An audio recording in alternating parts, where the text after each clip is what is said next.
something that I kind of struggle with a lot too, is kind of distinguishing. I don't know, but someone wrote it really nicely. This is what they said. They asked if the, like, how do we distinguish this from like a neo-colonial project? You know, like how do we know that we're not just, in terms of like the more like global perspective, I guess, how do we ensure that, you know, we're not just like, maybe people are perfectly happy living their lives. And obviously we can make an argument about like the physical condition and improving, you know, sanitation and improving healthcare. Well, even healthcare, like, yeah, it's a messy, I think that is definitely something that continues to come up in the questions, and just like how we can actually work on this goal together without telling other people what to do, but still trying to do, like, without it being top down sort of directive. Yeah, that's how it was referred to, like how, because, you know, like if you think back in the olden days, like people would bring like religion to the new land, and they thought that they were doing this great thing for like the indigenous peoples. But it isn't so clear that that was positive. Yeah, really. It's not so clear that that was a shared a shared experience. Yeah. Well, I think that's a great question. And part of the answer is we must keep an eye on ourselves. And we need people inside the community to look vigilantly. Are we deceiving ourselves when we think we are honestly helping them? Is there a risk that we are reducing key aspects of their lives? And the other point I would raise is the importance of choice and liberty and freedom. So we aren't in the business of dictating lifestyle changes, but maybe there are things which if people in these new groups would understand, they would really like them. Initially, they may feel awkward. Initially, they may feel that they are happy not being able to read and write. They might feel happy with their traditional polygamy systems, or systems in which girls have a much lesser role in society, in which there are stereotypical gender roles, for example, in which there, in extreme cases, there might be child sacrifice. That doesn't happen much, of course. But we must be honest with ourselves, and then we must figure out to what extent we can offer new opportunities, new possibilities to people without being blind ourselves to something that they may have, which is in a way better or different, but equal to what we have. There's an aspect of that from looking at the history of medicine that is really kind of shocking to think about. Until the Flexner report, there were really very few standards for what medical schools needed to be. And even whether medicine was kind of like a trade, like blacksmith putting shoes on horses, and you didn't really need to read and write to be a doctor. Now, that impacts everybody, right? If the person providing you with healthcare can't read. So there, you can say, well, obviously that needed changing. It's not okay to say, well, those physicians are perfectly happy treating patients without being able to read and write, because the larger societal impact was that was an extremely negative aspect of medicine.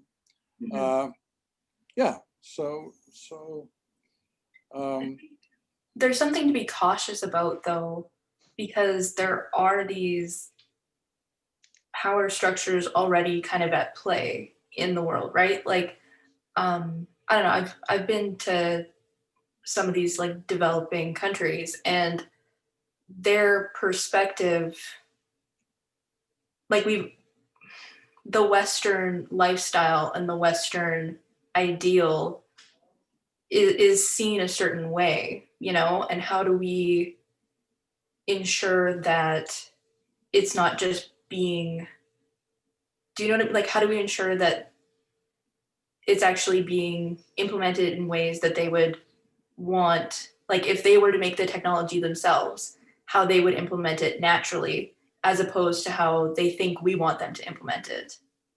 Yeah. Oh, someone asked how the Western lifestyle is perceived. Like, just they're it's not a universal statement. Like, I'm not trying to say that one thing is like, it's not a universal experience, but I think that in some places, like, I don't know, like I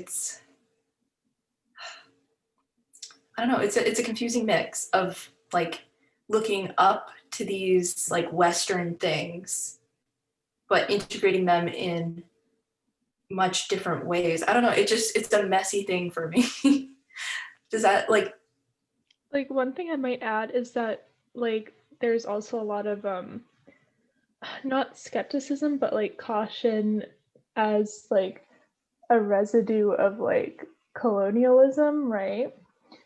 Just, you know, from the history, okay, this is how like the outcomes of these like technologies or ideas being introduced in the past, you know, came to be. mhm. Could the same pattern be repeated? Like, I think it's just maybe a bit of like a caution. Mm-hmm. Like when I traveled to Madagascar a few years ago, and so I got a SIM card at the airport, and it had like however much data, but Facebook came free. You could use Facebook unlimited on their network. And to me, that feels kind of icky. And I don't know that that's the route that is best. Like it does definitely enable people there to have a source of communication, and you know, like they're very, I say they very loosely, like I'm really not trying to generalize, but like, you know, participating in this Western thing is kind of a messy process, and I'm not sure how we take some of these technologies and, you know, like I don't know that it can be a truly neutral exchange in giving them something, if that makes sense. I mean, you use the word messy. I think that Yes. I understand that. And Yeah. my preference, I guess, would be just to use the word hard. And it's difficult. You know, we have difficult decisions to check through. But come back to the question of what gives us the confidence that our medicine is sometimes better than the medicine that a community would practice without our intervention. If we go to a community and we see they've got quite a prevalence of malaria, quite a prevalence of a worm infestation, quite a prevalence of diarrhea, and in a sense, they have their own methods for treating it, but we can see that it doesn't seem to be very effective. There are people who are ill and missing school or dying young.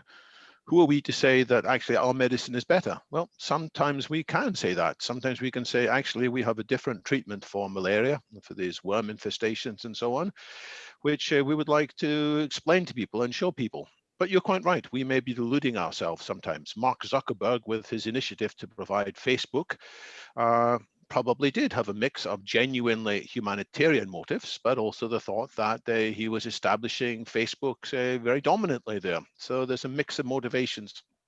And we need, therefore, to have that same honest discussion with each other. Are we truly working out of humanitarian perspective, which respects genuine diversity, or are we deluding ourselves? And there has been a history of us deluding ourselves, there's no doubt. So let's bring collective intelligence to bear on this.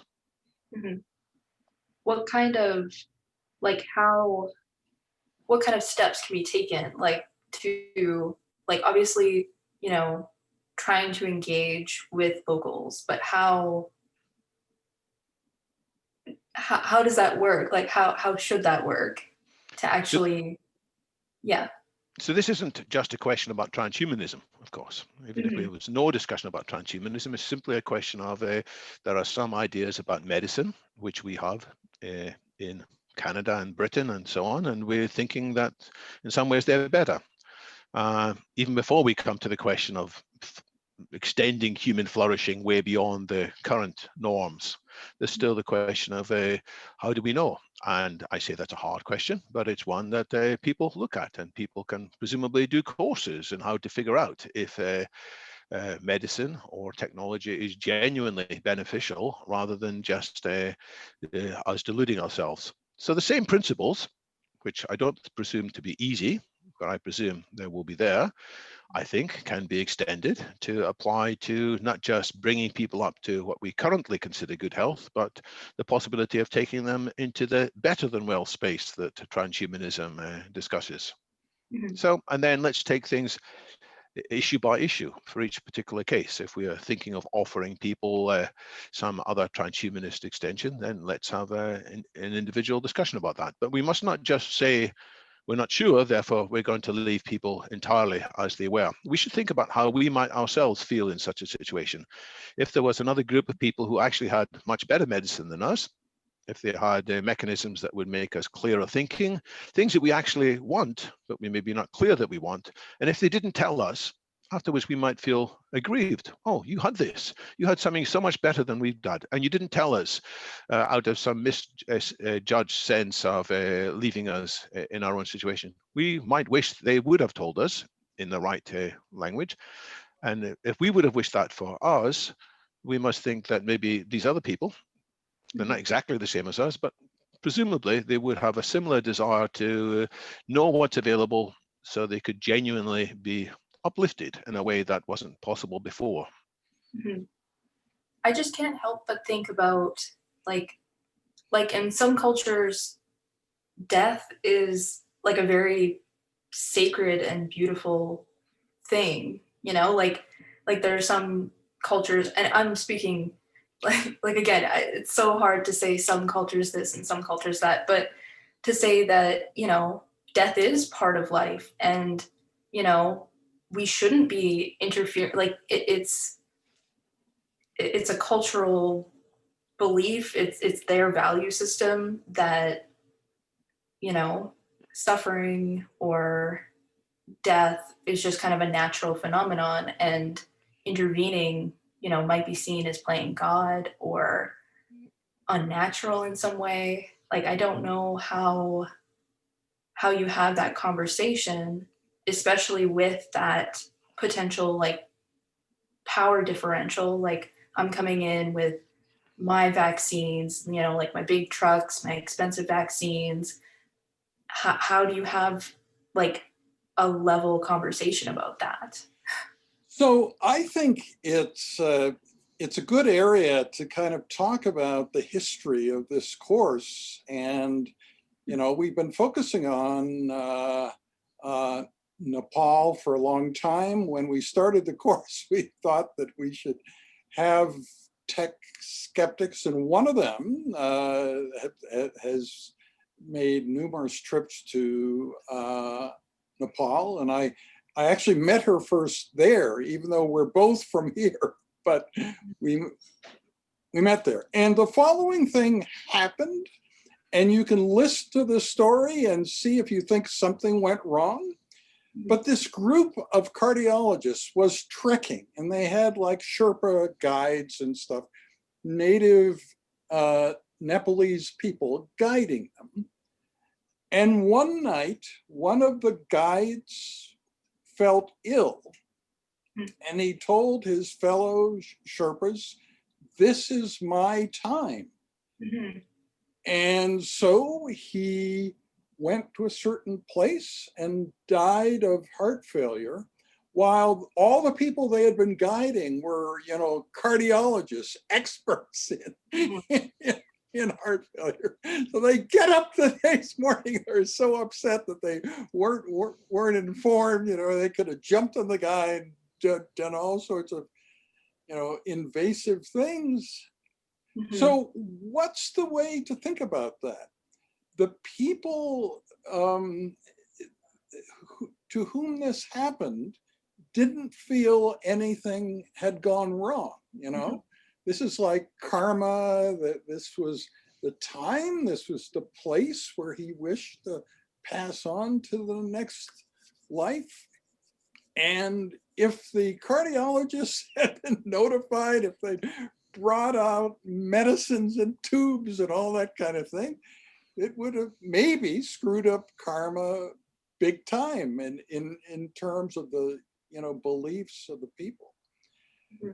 So you can watch that discussion, the first time we did it, but we kept repeating it. And I think that it's not clear what right and wrong is there.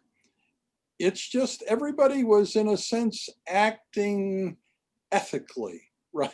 The cardiologists were sleeping because no one, woke them up for anything. And the guy who was dying, this seemed to him like, it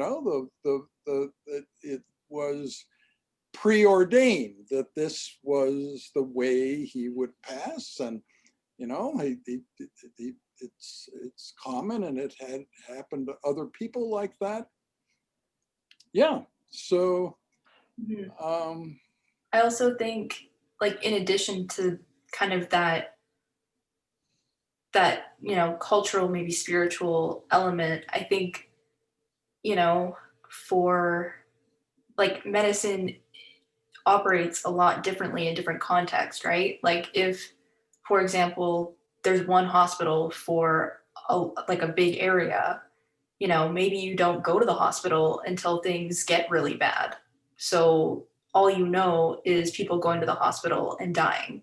Like you don't trust that system. It's not available, which is a concern in itself. But even just that relationship that they have to this institution, like it doesn't operate in a neutral way. It definitely means something different to people. So when something very medically bad happens to a patient, sometimes the patient's reaction is, this is God's will. And that's a bit challenging for the physician and the other healthcare providers to figure out. Well, so suppose it's something very difficult to treat. Well, that's one thing. Maybe you're a bit, relieved that the patient feels that way but suppose it's something easy to treat, lethal, but yet you would try to prevail on the situation.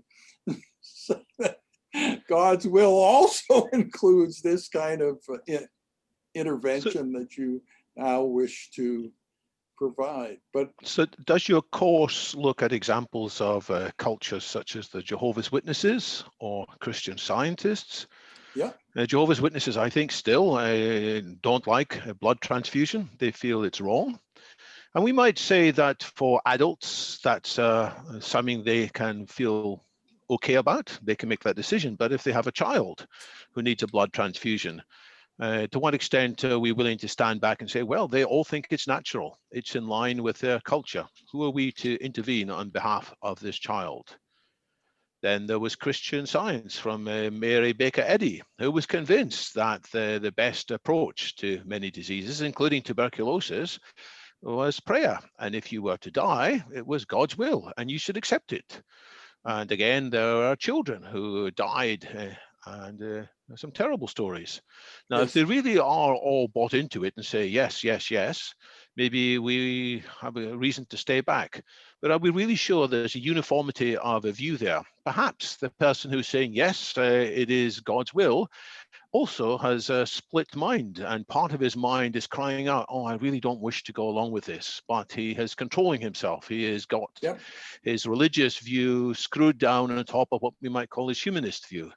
Is it right that we leave that humanist aspiration alone and let the religious or particular cultural view dominate? I don't think we should always say we are wrong to intervene. I think sometimes we should intervene, and deciding when and when not to is hard. But in the case of Jehovah's Witnesses forbidding blood transfusions for their children, I think there is cases in which the state has intervened and insisted on blood transfusion, regardless of the stated wish of the child and the stated wish of the parents. And I don't think that's wrong. I think we have a social responsibility in such cases. But I'm willing to see the arguments either way. I mean, one of the key things that seems to be between your Jehovah's Witness and your Nepalese example is that it sounds like in the Nepal example, that wasn't even shown as a choice. That person, perhaps from a cultural setting, said, listen, I'm feeling ill. I'm reaching the time of my life. I'm not going to kind of fight something that's inevitable. I'm going to accept it because that's, a little bit better. But in the case of your Jehovah's Witnesses, that choice is there, and they've chosen to say no.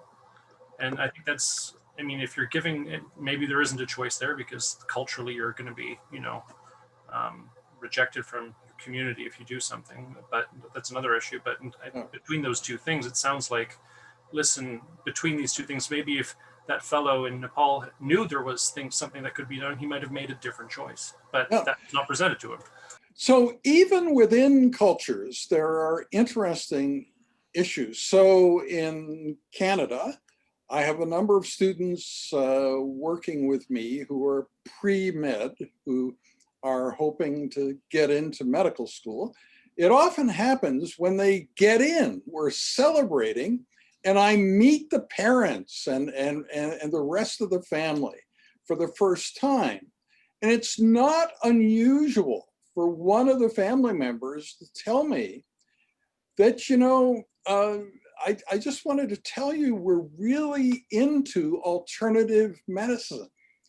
And then there are many medical students who are in that situation where now they've had this great thing happen to them. They're in medical school and they're learning a system that substantial numbers of other people in the family have sort of always opposed.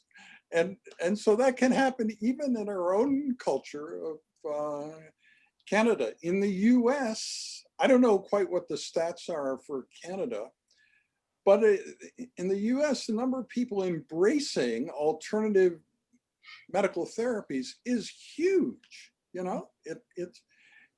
It doesn't impact us quite as much as the things that led to January 6th, which seems like, it's a kind of riveting thing. And the fact that most of the people around you believe in alternative medical therapies doesn't seem to matter much, in sort of comparison.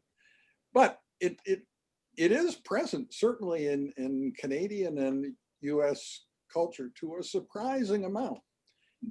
There are successful stores and businesses that are entirely into this alternative medicine. If I could jump in, I have a story.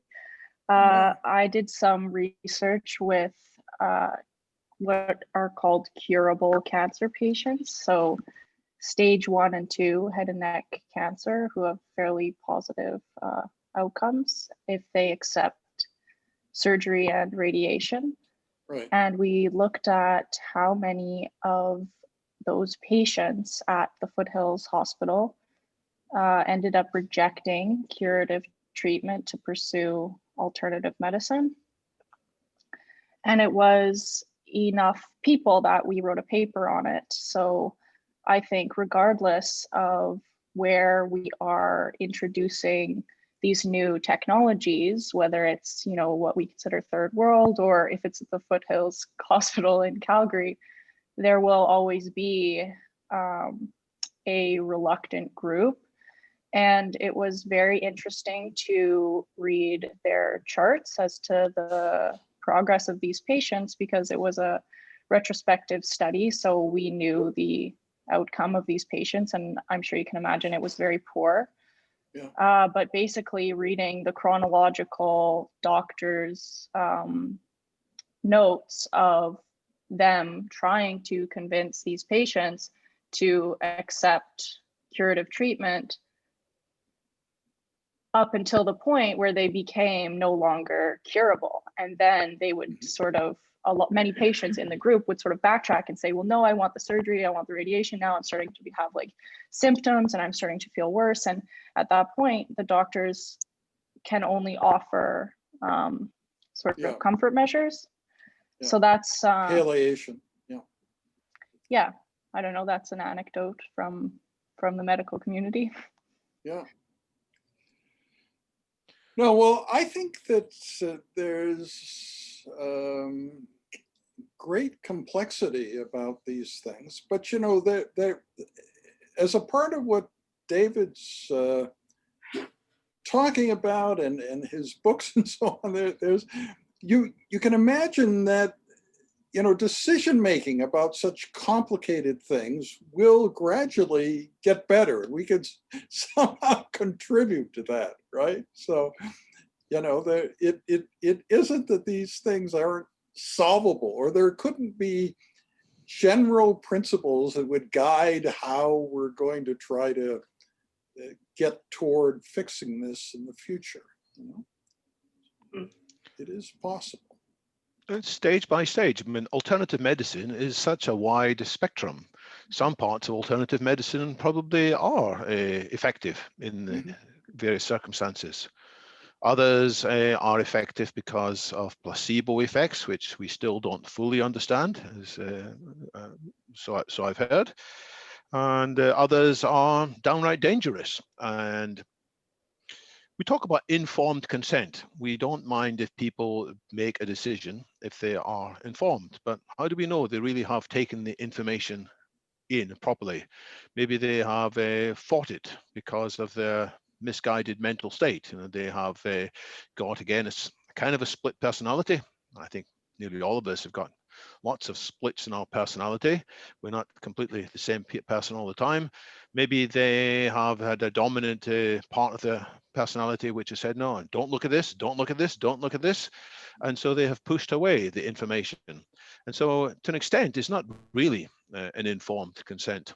And I think sometimes we do have an obligation to think, well, inside there may well be some personality that's crying out for help and crying out for support. Or should we just walk down the other side of the street and say, well, this is the principle, we're not going to intervene?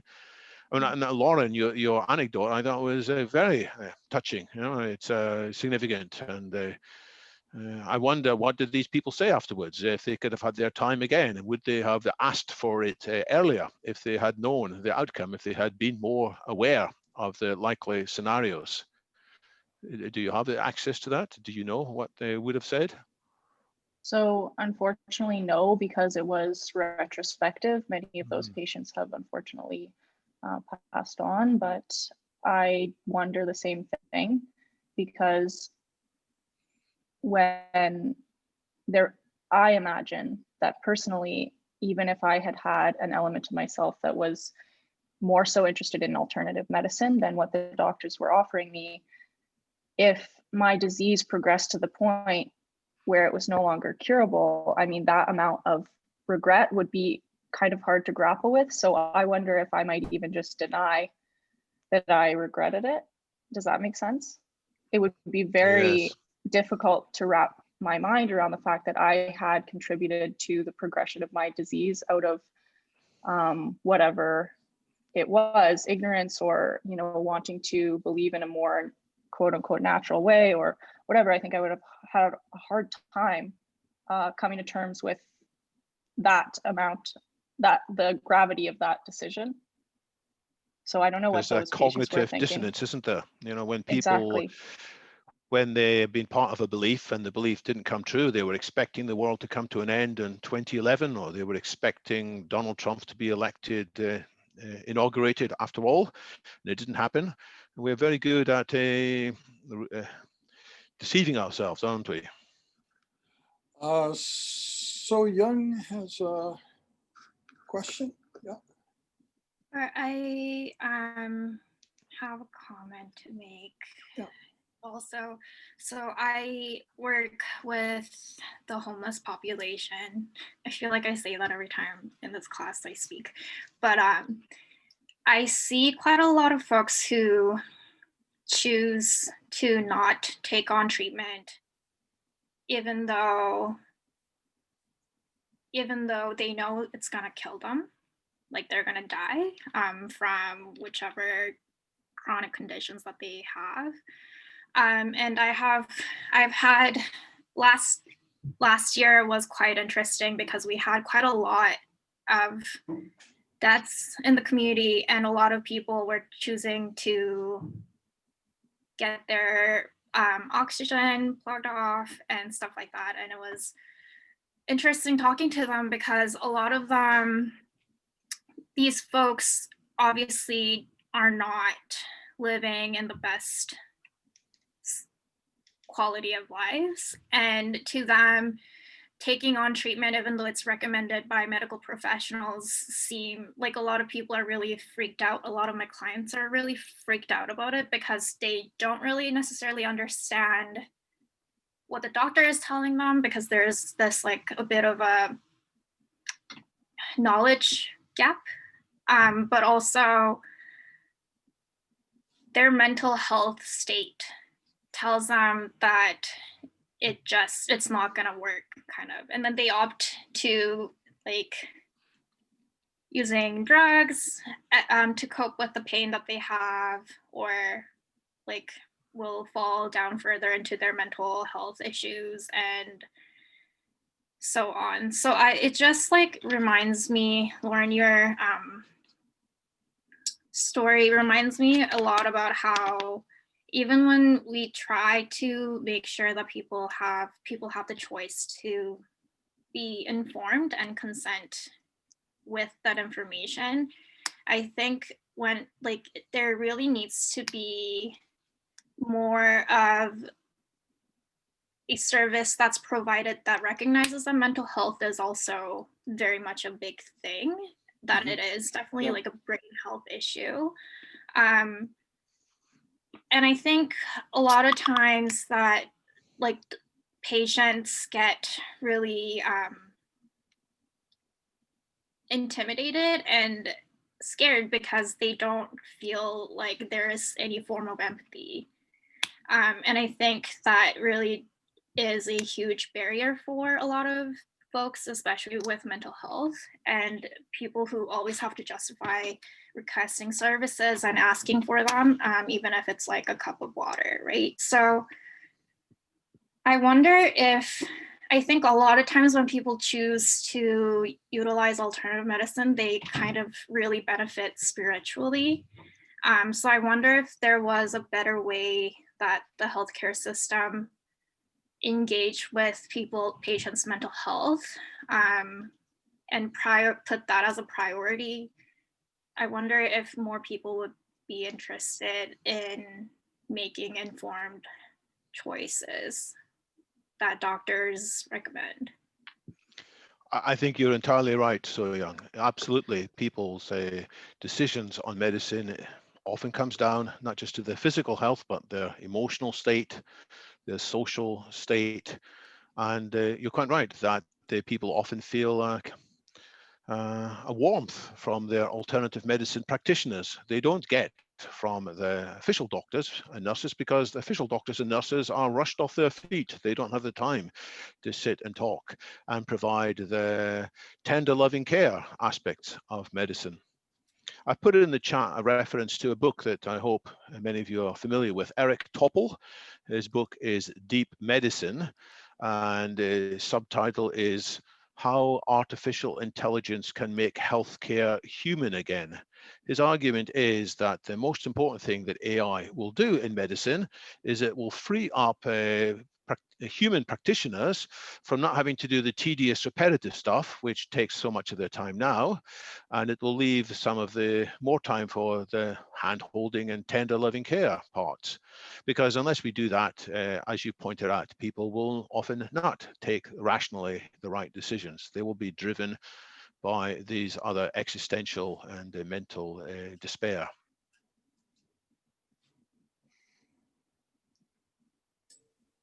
Yeah, and even hand-holding and providing spiritual assistance, you might think that's a purely human activity, but like machine-based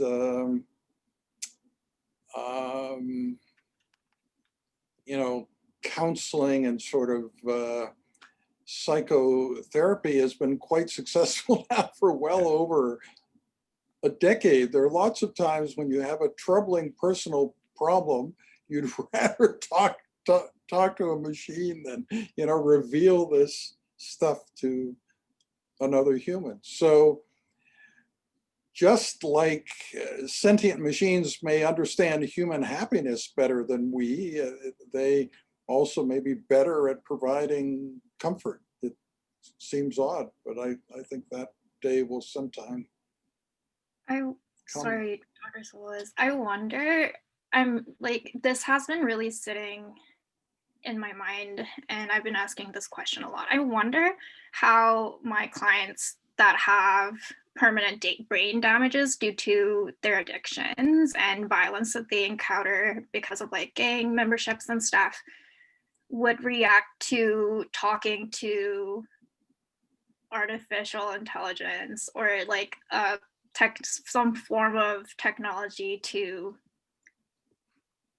vent and talk and have some sort of access to mental health support. Because even when we have a human to human interaction, they're like the level of paranoia and anxiety, and because they're so used to not trusting anything, and that like I wonder how easy it would be or how smooth it would be for those things to be, for those resources that obviously would be so much better for our community to be integrated.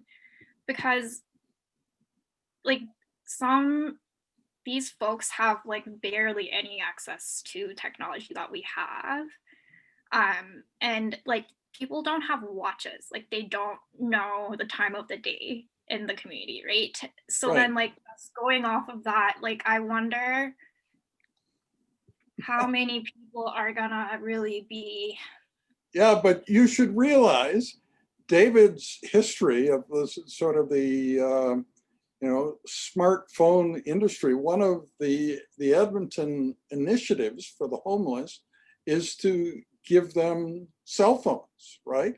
And they can be very fine cell phones, and a lot of effort made to teach them how to use them. And so that in theory could change everything. Once they have a phone and know how to use it, they'll always know what time it is. Many simple things change, but also the most complicated things in their lives could also change. Yeah. That in a sense, the phone itself could have an app that provides them with the, conversations that they want. It could all be right there in their hand. They don't need to go any further. I hope that when we do have access to those resources that are being able to be distributed or distributed, that we hopefully also think about how to make that a sustainable option.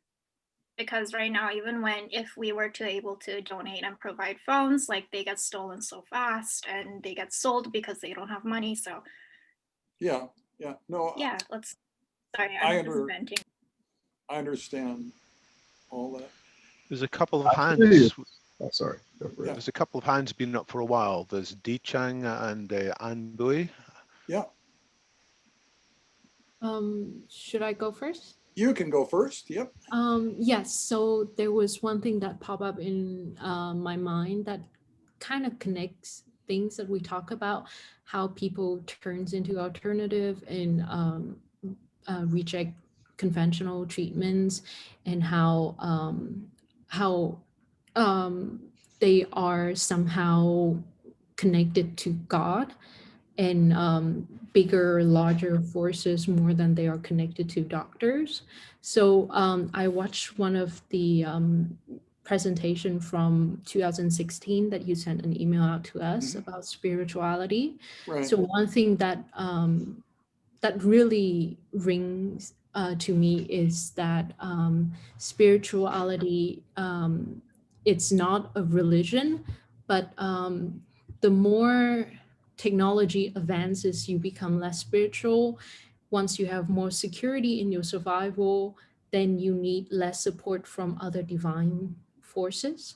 So I think that that is one of the key reason why most people turn into alternative medicine, because they grew up not having a lot of security in their survival, seeing people die around them, seeing people say, oh, I got sick, so now I have to go because it's a God will. Growing up seeing something like that, that became a norm to them. So sometimes it's not because they choose to believe in that, sometimes because they were unconsciously influenced by other forces. It was not their choice. They had to grow up in that environment. So that can definitely change. And I think that it is part of our responsibility to step in, because people grew up in a less fortunate environment than we are, and they have a less, I guess it's a little bit discriminatory to say this, but they have less of an open mind to treatment than we do. So I think we should lay out the options out for them and try our best. Another thing that came into my mind was how Su Yang mentioned the homeless population and technology, and how Dr. David Wood mentioned we will have technology that replace the hand-holding process. And I think that is very great, very excellent, because sometimes in a lot of conversation between doctors and patients, and doctors trying to convince patient to to try a treatment, we can see a lot of doctors' bias playing in. Yes. So sometimes the patients can feel like they are being manipulated, manipulated, and sometimes the patients can feel that the doctors are actively changing their mind, like they are being used, or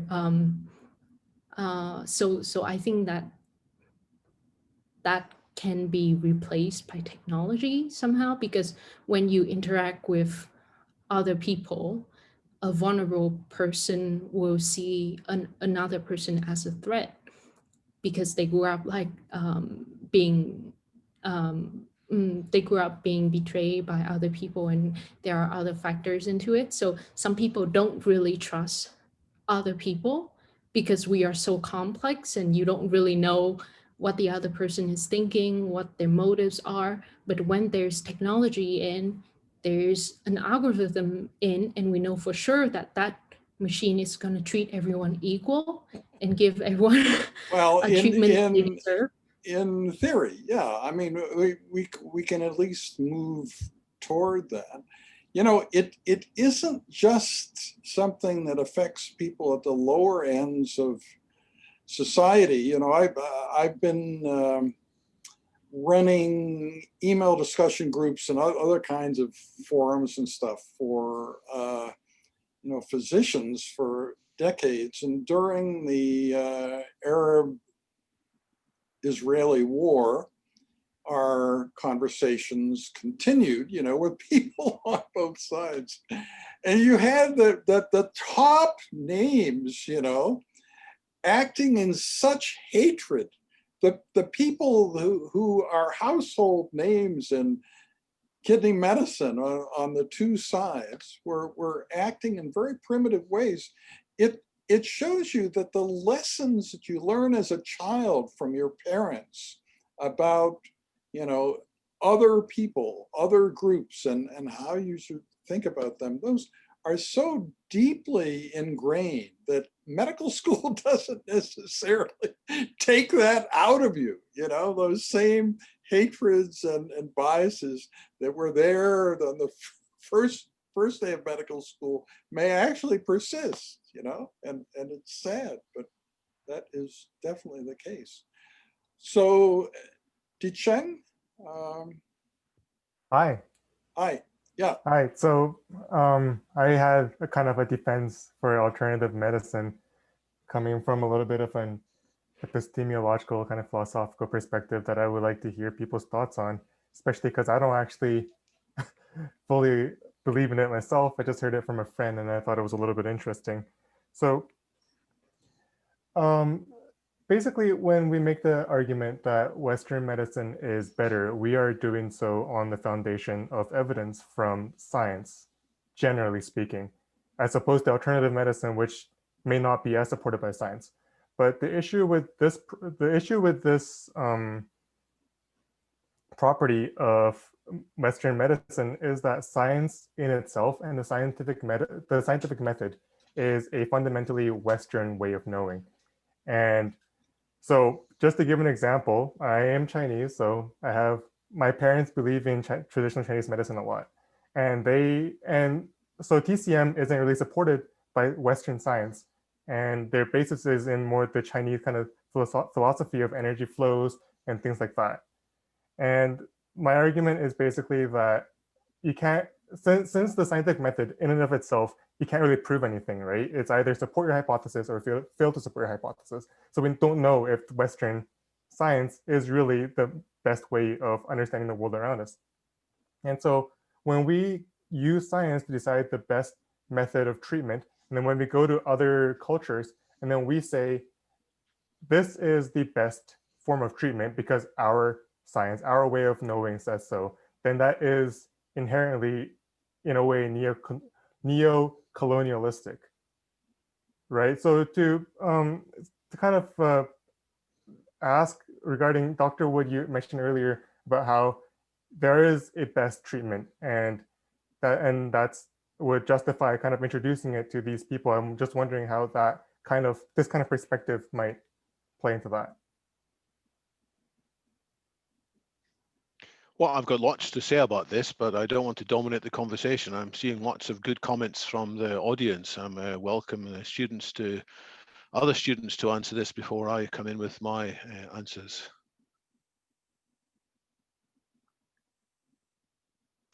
Actually, I don't know. I think there is a reasonable argument for why people would choose alternative medicine. It's as if you went to a casino and you were forced to bet literally everything you own on a bandit, which has 2 arms, let's say, and we have prior information that arm 1 will likely pay out only 20% of whatever you have, no matter what.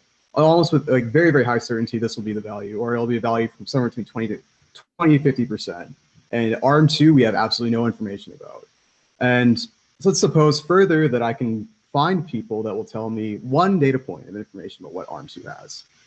What I could do is I could rationally just grab people out of the bag of who will tell me what 2 is and then gather data for whether or not I think arm 2 is actually a good arm to pull. Or I can go and purposefully seek out people that will tell me arm 2 is good or arm 2 is bad. And I can actually show in like a very simple statistical sense that if I can grab a surprisingly small amount of points to say that arm 2 will pay me out 90% or whatever with relatively high certainty if I devise my sampling process the correct way.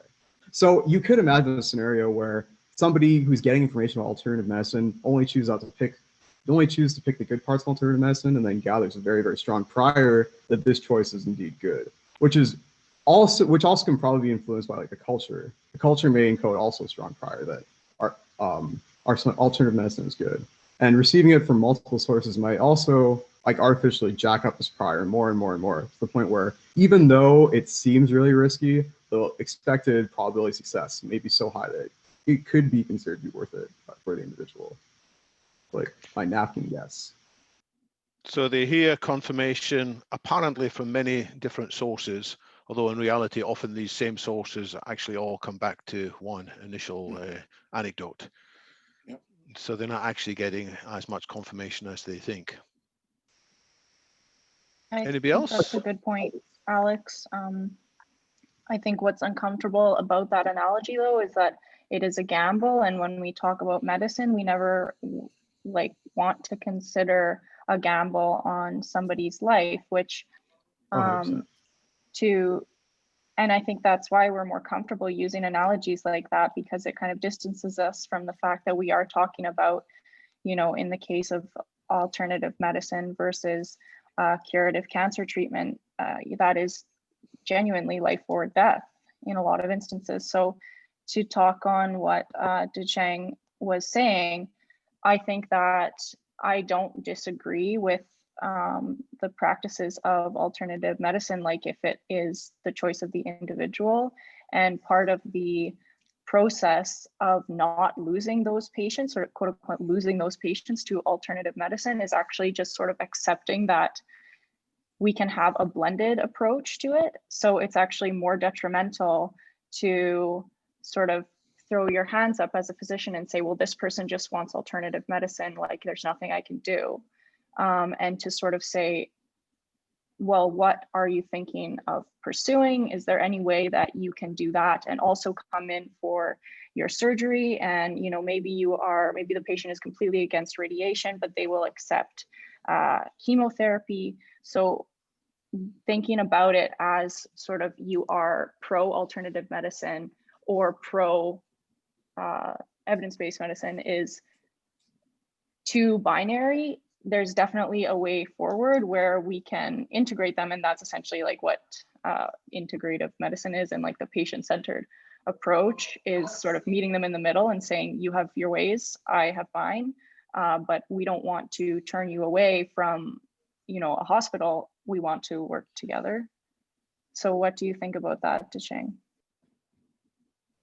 You know, I totally agree with you, Lauren, and I am actually a huge fan of the way we're actually approaching this even here in Canada with Indigenous healing methods. So for example, sweat lodges, scientifically speaking, terrible for your body, but we're doing it anyways because it obviously has some benefit. So my question is with this is, when it comes to transhumanism and the concept of neo-colonialism with spreading our ideas of transhumanism, right? Like how do we reconcile that? So I want to go back to the earlier point that science is just a Western way of knowing, and that there are equally valid alternative ways of knowing. So consider aeroplanes flying through the air. The aeroplanes are explained very well by science of air pressure and laminar flow and so on. As far as I'm aware, no other non-science cultures could produce such airplanes with such a potential, because in the end there are facts of the matter about air pressure and laminar flow. Consider the famous experiments by Ignaz Semmelweis in the maternity hospitals in Austria-Hungary in, when was it, the 1840s, when there was one ward of mothers giving birth where many more mothers died compared to in another ward. Was there an actual fact of the matter why these mothers were dying more? Or could alternative explanations be equally valid? I mean, was it possibilities of something in the air? Or was Semmelweis right to say that there were germs? He didn't call them that, but the things that were introduced into some of the mothers on account of the trainee doctors not properly washing their hands after previously visiting cadavers and performing autopsies. They washed their hands with soap and water, but not with modern rigorous standards. So was he right, or were there multiple alternative explanations? I think I do want to say that sometimes science is the right explanation, and these other pre-scientific or non-scientific explanations don't help. And we are right to insist sometimes that science knows. But equally, we must realize that science often is limited in its understanding. Why do people get ill? Possibly it's because of germs, but the germs aren't the whole cause. Sometimes bodies are healthy enough they can fight off the germs and we can coexist with them. So there probably are bigger parts of the story, but I would believe that science in due course will be able to understand them. So I don't accept this absolute relativism about science. You know, this is popularized. First of all, there was Thomas Kuhn, who said science isn't quite so rational as you thought it was, which is a very fair observation. And after him came 1965 or so, Paul Feyerabend, who with his more anarchistic view then said that voodoo science and witch doctor science and all these alternative sciences were equally valid and there was nothing special about Western science. Well, that's been discussed and debated within the philosophy of science community for the last 50 years. And I think the arguments are very strongly in favor of there being, in many cases, facts of the matter. Doesn't mean we should close our minds to alternative views, but we should expect these alternative views in due course to be encompassed by a scientific approach. So I hold on to science as being transcendent rather than entirely cultural. So in the COVID era, there are lots of facts about COVID that, you know, affect us all. But one of the facts is that your vulnerability to COVID infection is strongly affected by stress and well-being. And so some of these erroneous beliefs that you may have in whatever things you might believe that are actually not true, they may in some way contribute to the well-being and to the lack of stress that will save you from things, even though the things that you believe in that give you comfort have no factual basis. So that's a sort of uncomfortable fact. Anyway. So on the question of how much is our health influenced by our stress, there's no doubt that many parts of our health are worsened by having stress, but some in the cancer community are quite angry about the prevalence of the idea that if you fall foul of cancer, it's because you were failing to manage stress in your life. Yeah. And they feel that's distracting from the more fundamental causes of cancer. So I mean, I'm putting in the chat a reference to an excellent recent book on cancer by Kat Arney. It's called Rebel Cell. And I was listening to that just recently. And she makes this case quite strongly that it is a dangerous emphasis to focus on stress as being probably the largest factor about people getting cancer. It's only a part of a much, it's only a small contributing case compared to the biological causes. So I just put that note in. I mean, she writes beautifully. It's very engagingly. She studied science communications as well as science. And I look forward to actually more good science communication because the society as a whole needs to increase its understanding. And it's not just science, science, science. It's finding the right empathetic way to have these communications so that people's minds can be changed. Yeah. Can I look back as well to the examples of technology helping people who have mental or social issues? Well, there were a few other examples that came to mind as interesting cases. There is examples of hardened soldiers who often, when they come back from stressful tours overseas, where horrific things have happened, they don't like, as hardened soldiers, to talk about their inner feelings with humans for some of the reasons we've mentioned. But there does seem to be cases in which these hardened military professionals are more open to sharing their inner thoughts with artificial intelligence counselors. There is some evidence as well that in some cases the AI counselors can detect fleeting micro emotions more readily, in the way that sometimes, you know, there's a little flicker of emotion briefly on a face, and a really talented somebody with strong emotional intelligence can pick it up, but most of us, certainly me, not very emotionally intelligent in that way at all. But the AI can pick that up, and it can ask questions which will lead people to that. So that's one example, the military counseling. A second example is when people's mental faculties are declining, they've got early stage dementia. An app that can help a lot is music and virtual reality, because music is a part of the brain that remains connected for longer, and especially if they are put into a virtual reality environment in which there is music from their childhood or earlier in their lives, and they see street scenes, it can help to trigger a remarkable recovery in a way that maybe human interaction alone couldn't.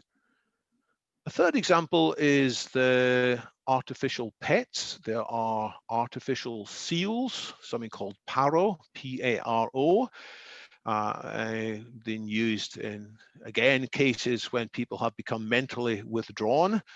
I remember a case in which somebody who hadn't spoken at all for 18 months was playing with one of these artificial seals, and the assistant said, well, it's time to hand it back now. And he spoke to the seal, having not spoken to anybody for 18 months. So it managed to trigger part of his brain that just human interactions couldn't reach. Now, I'm cautious about trying to bring a techno solution to a problem. Yeah, it's from the same company that makes that, exactly so. That's not the seal, but that's the dog from the same family. So I'm uncomfortable about offering techno solutions when there are deep social problems, causes of the problems, but they can help. They can push people along into a state when they're a little bit more comfortable, and then they can have a more honest assessment of the situation. Jian Qing, you have a hand up?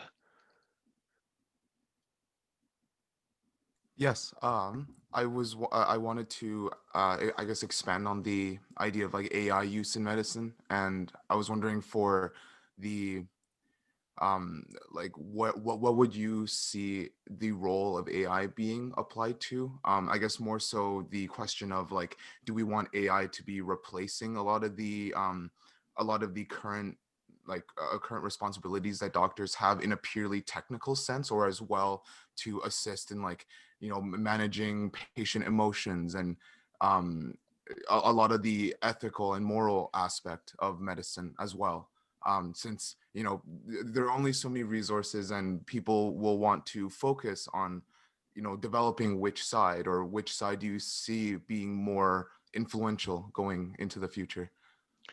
I foresee wave after wave after wave of AIs bringing different capabilities into the mix.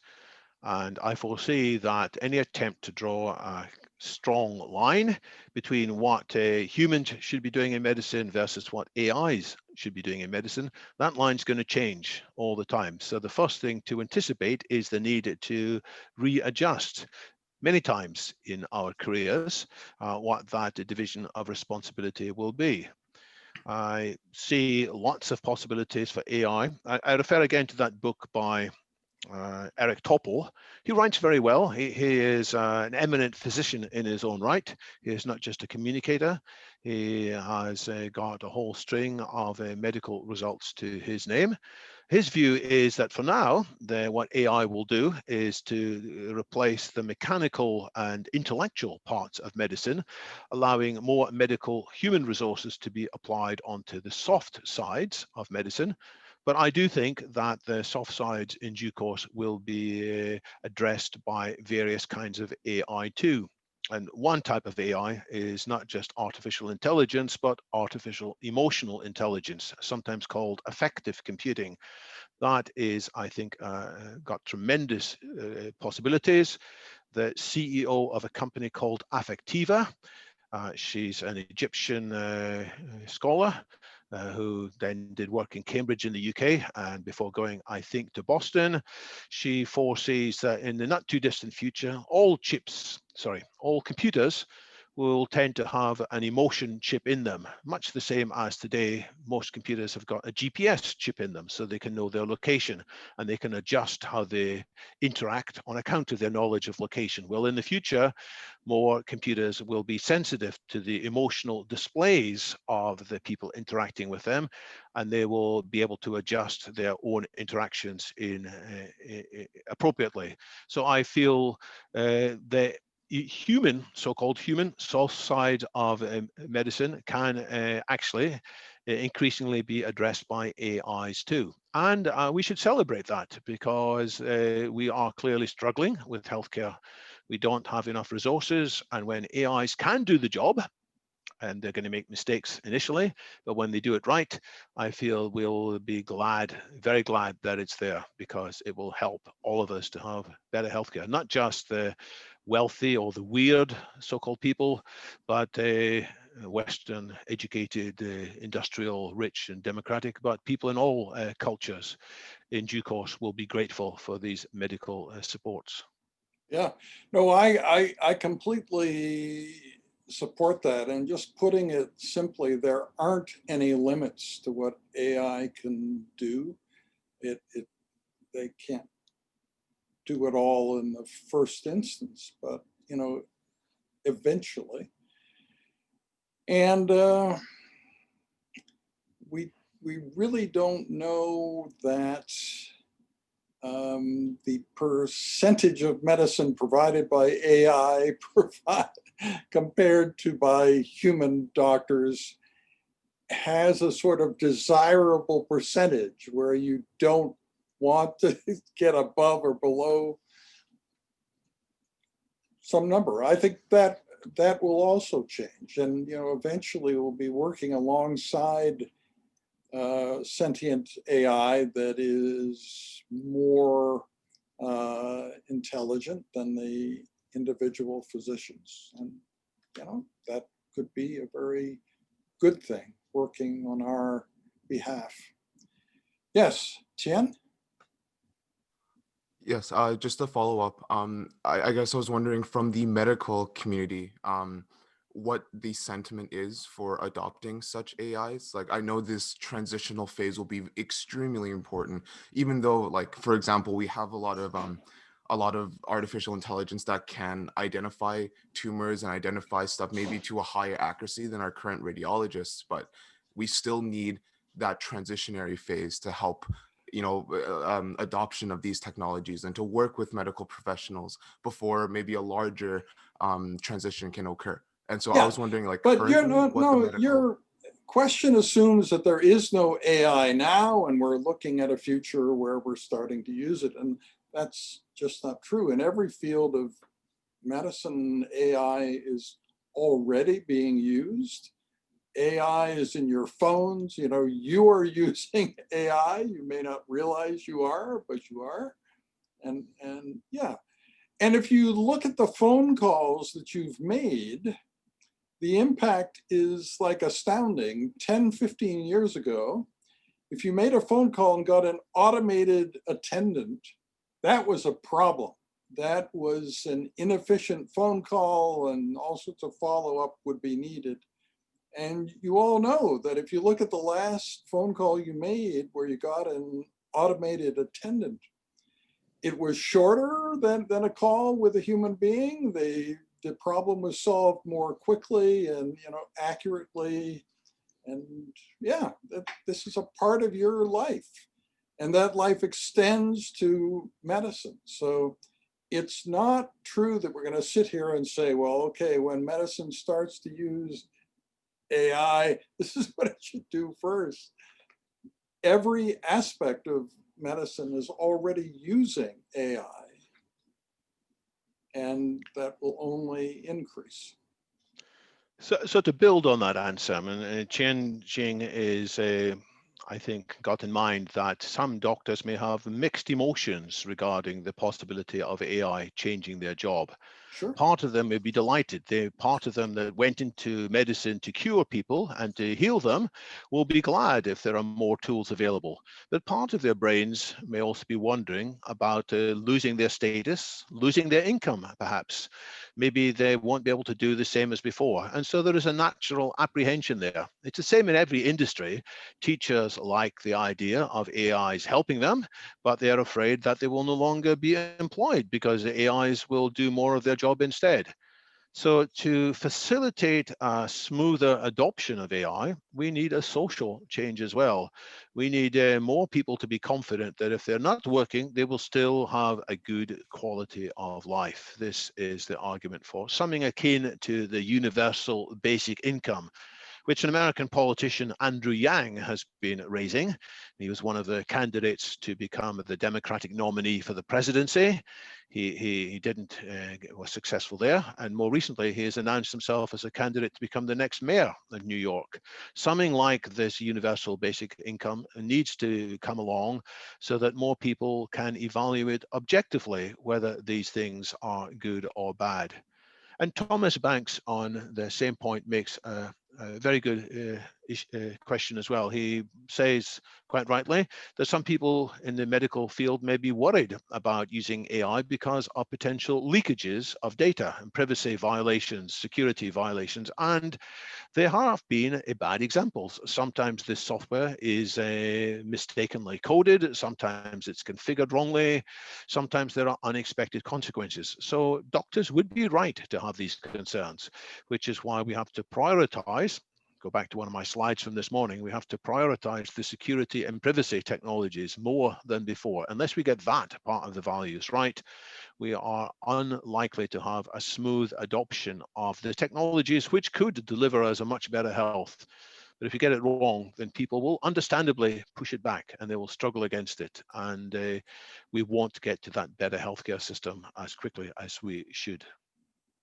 One of the things that astounds me regularly, it seems to always happen in the people that I know, that when you start talking about a world in which almost no one has a job, but yet we have satisfying lives. So creativity is something that would obviously help with that. If you're very creative, then it's easy to find things to do that make for a rewarding life, even if you don't have a job. I challenge you to find somebody who does not self-report they are creative. If you take the least creative person that you know and describe this future scenario, they will tell you they are creative. And that's interesting. I don't know to what extent it's a problem. It makes us think that more people could find activities that would be rewarding if they didn't have a job than we think. We might think that maybe only the top 10, 15% of creative people could do that, but it may be that the number of people who could be happy in that scenario and feel fulfilled and so on, some of them would be playing immersive 3D video games and virtual reality, I guess, all the time. And those games would be made by somebody else. But some people would be doing something that for them is an expression of their own creativity, even though our thoughts about them is that they're not creative at all. But we're kind of wrong, I think. If they are able to do something which keeps them happy and engaged, then in a sense they are creative and it's a useful creativity. So we have to kind of rethink how creative the people around us are. I mean, one of my things, being a medical student and going into medicine and then hearing in the future your job will be obsolete maybe. And that is something that makes me uncomfortable to the degree that I decided to go into this because I want to work with people, but I also really like the problem solving puzzle sort of aspect of it. But if that's the case where I'm going to be doing it less effectively than a machine, then again, it's not really ethical for me to be going, well, this is the fun way, when it's about trying to achieve wellness for your patient. So part of me kind of goes, oh, darn, or it makes me feel sort of uncomfortable, because medicine will not look like what it looks like now in 20 years. Or even 15, I don't think. So, but no current job will look like what it looks like now. So, I mean, medicine has a lot longer trajectory than probably any other job that you might choose. Well, other than those jobs that are focused on creative aspects of humanity, writing, painting, artistry, music. I've seen some of the things currently composed, for example, by AI. Don't like them very much, but you know, the fact is they're learning and they're kind of getting there. But that's the thing that remains uniquely human: the arts. No, I don't think so. You can watch from 2001, just a few days before 9/11. I went to a conference in Banff, Smart, Sexy, Healthy, and some very smart people were there. And I had an AI screensaver that creates unique paintings every time in a certain style. And at that moment, it was so mesmerizing that the leadership abilities of the person running the conference. She was a very, very famous leader in the arts. She was watching this artificial intelligence painting screensaver, and she said, I don't think I can compete with that. And indeed, the audience was looking at this AI screensaver painting thing when they should have been paying attention to her. So that was a long time ago. 20 years. And so it isn't true that the arts are only in our domain. On the other hand, what I pitch to the medical students about leading a life without precedent, don't be afraid to try a path that nobody else has taken. That's what's going to work. There'll be a way where you can lead a useful life when you have medical training. When you reach the point where the machines around you are smarter than you are, there's still a way to figure that out and have a satisfying life. And you can find it. It starts with the belief that it can be done, and I assure you that it can. Let's just take this simple thing. Yuval Noah Harari had an interview where he said, human culture will be wrecked because at a certain point, there'll be no interesting plot lines anymore, because every plot for every movie and play and TV show you ever seen that you liked revolves around human decision-making. So when the point comes when machines will make better decisions, then all human culture is wrecked. And I said to him, but when that happens, isn't FOMO also gone? Right now, you're making decisions about doing that and that other thing at the same time you can't do. So you have a fear of missing out. If the intelligence exists that allows, machines to make these very high-level decisions, then you can run multiple lives at once. There can be multiple instances of you, and everything you want to do, you'll be able to do, even if it's on the same time. So you can hear me talking about this on video about multi-threading, multiple instances of self. So it's absolutely wrong that human culture will be wrecked. Human culture will be multifold more interesting, more exciting than it is now, because every time you meet somebody else on the street, you have only successes to tell them about. There's nothing you couldn't do, right? So yeah, anyway.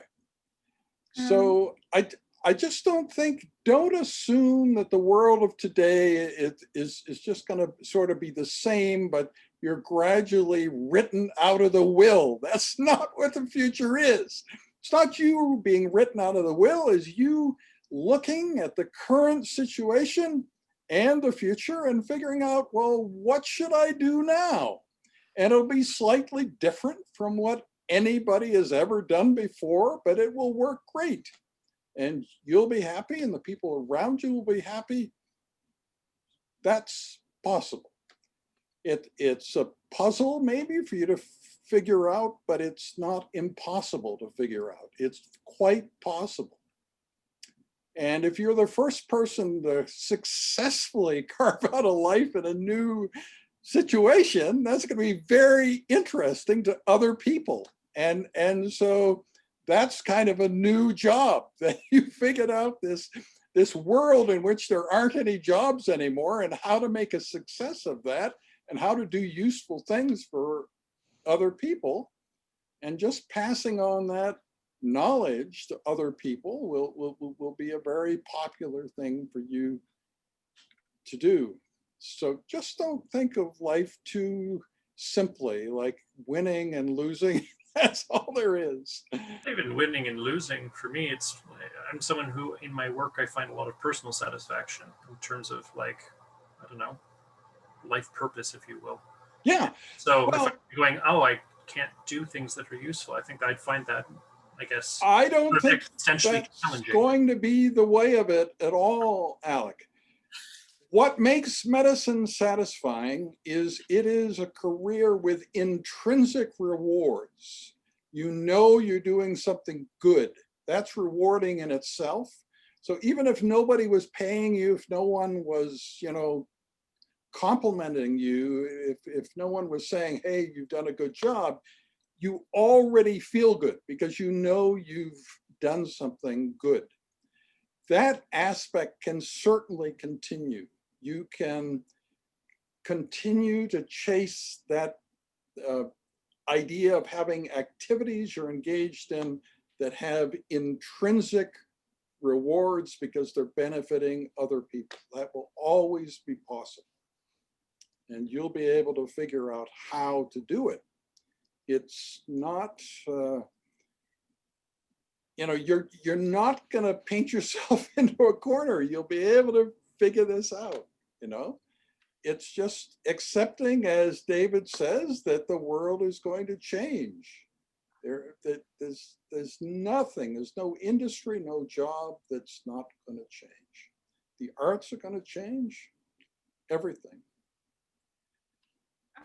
If I could also kind of make a point in relation to what Alex said. I was thinking about, so I empathize a lot with what you said, Alec, about, like, I am very much an workaholic. God.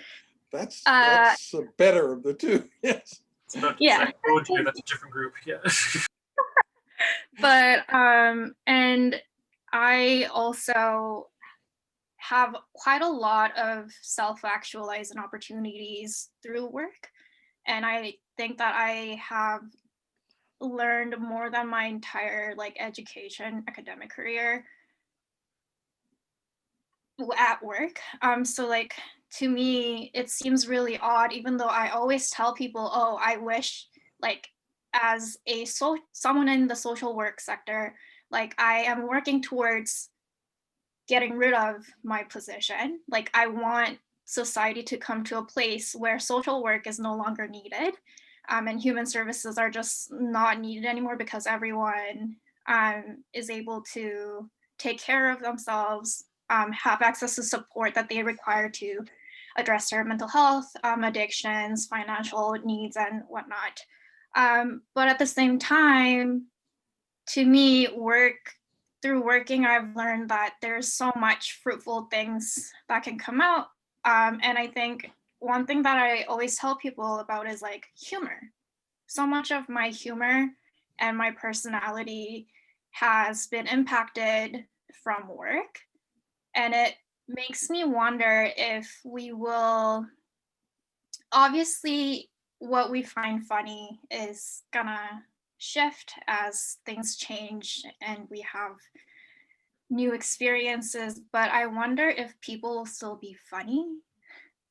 Like, I wonder if people would be able to relate through humor of trauma that they have experienced, and what that means, which kind of makes me think about like, how are we approaching relationships, and how are we approaching building of those like connections and relationships when we have this like new lifestyle. I wonder how communities are going to be built and what that would mean.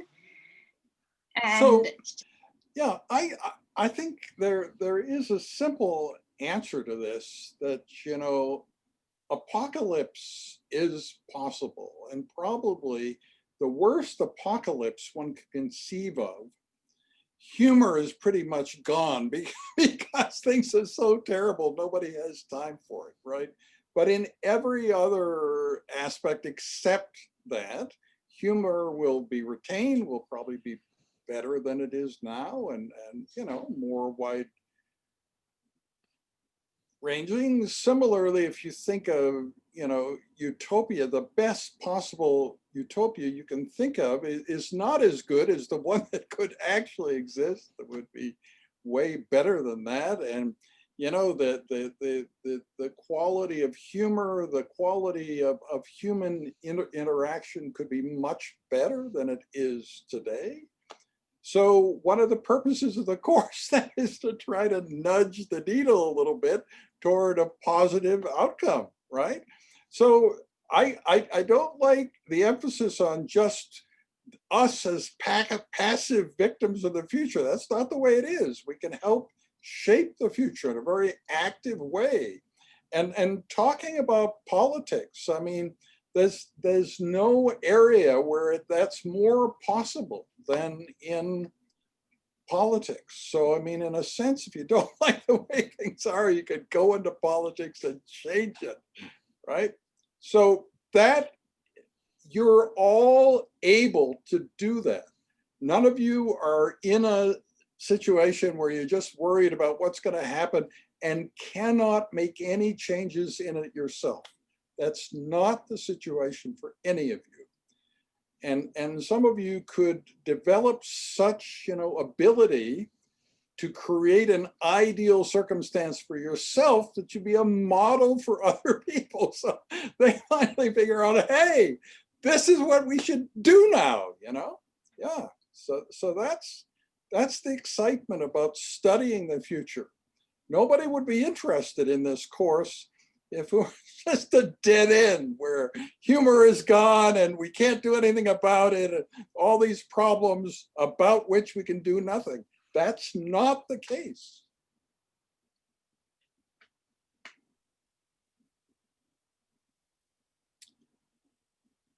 Okay, so David, thank you very, very much for both of the teaching sessions today. That's been a very productive day for us, and memorable. We hope to have lots more interaction with you.